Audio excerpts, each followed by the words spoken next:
Thank you. What do you think about Agile Middle East? I think it's my first time in the Middle East. I must admit, I'm surprised. There's a lot of energy, a lot of passion around Agile, a lot of ideas around software development. It's almost though they're going to be able to avoid, this whole community is going to be able to avoid some of the disasters in the last 20 years and just build really adaptive, self-directed, self-managed teams delivering quality software from day one. So hopefully they can learn from the rest of the world and deliver software faster and better. So it's a really exciting market. I'm completely surprised by how much software is happening here and how excited everybody is thinking about software development.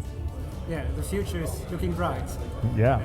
But since you're the product owner of Scrum at scrum.org, could you share some insights on why Scrum is so successful?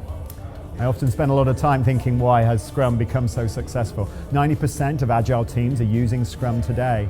I think it's pretty simple to see why it's successful, and I think simple is a key word. The Scrum framework is very simple.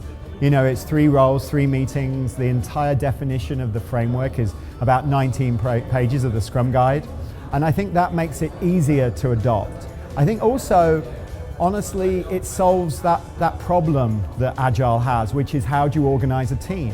Most of the methodologies, most of the processes that were in place in organizations weren't team-centric. They were more broader than that. And so the team was left to deliver things, but they weren't actually told how to organize around those things. The framework gave them some great ideas. And then I think the last point is the phrase Scrum Master. Who wouldn't want to be a master?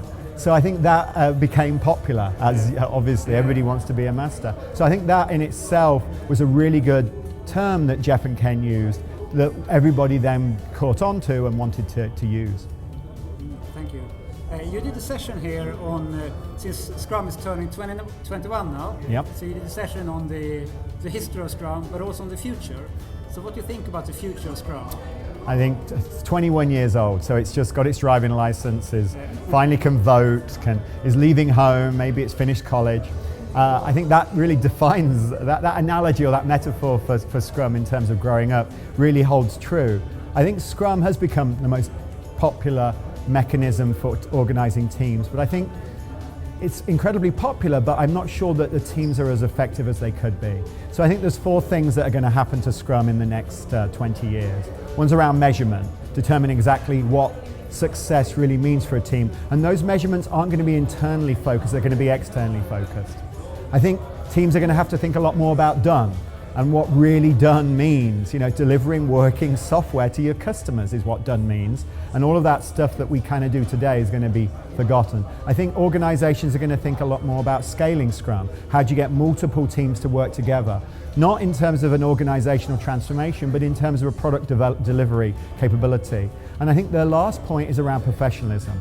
I hope to see Scrum as a part of a broad professional movement in our industry of software delivery, so that we really start delivering great software that people can depend on in a lot more predictable fashion.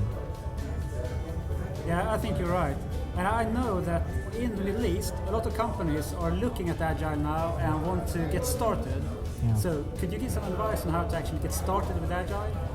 I think the most important single thing that you can do to get started is to build a team, aim it at a problem, give it a customer, and get out of its way. I think at the heart of it, that's what we're trying to achieve. We're trying to put in place teams that are connected to customers that are solving problems, and then help them be successful. Pull out the roadblocks, pull out those inhibitors, and learn from that. And the first few times, the first few sprints, the first few deliveries are going to be a little painful. We're going to learn all sorts of things that are wrong, and we're going to have to help them with continuous delivery environments. We're going to have to help them with dealing with the bureaucracy of the customer. We're going to have to help them with funding. We're going to have to help them with testing and compliance. But slowly, we will get that team to be successful. I think it has to start at the team.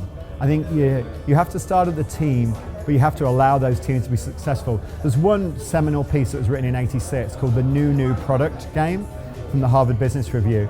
And that really just sums up what was happening in '86 to make success, and those things haven't changed. Aim at the teams, help them be successful, and the goodness will flow. I think that's good advice. Well, are we done with this interview? Are we done? I think we're done. Okay, thank you for coming to Dubai. Thanks very much.